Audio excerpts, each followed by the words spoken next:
願うことがあるとすれば、あなたと過ごすこのひとときが永遠に続くよう願うよ。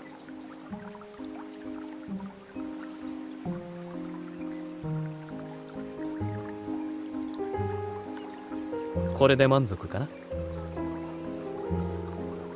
あなたは日を追うごとに僕に関心を持つようになった。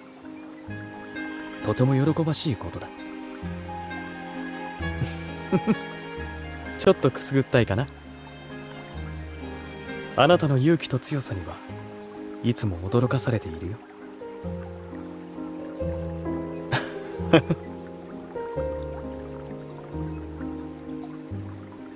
手を僕の腕に絡めて。そう、これが挨拶のポーズだ。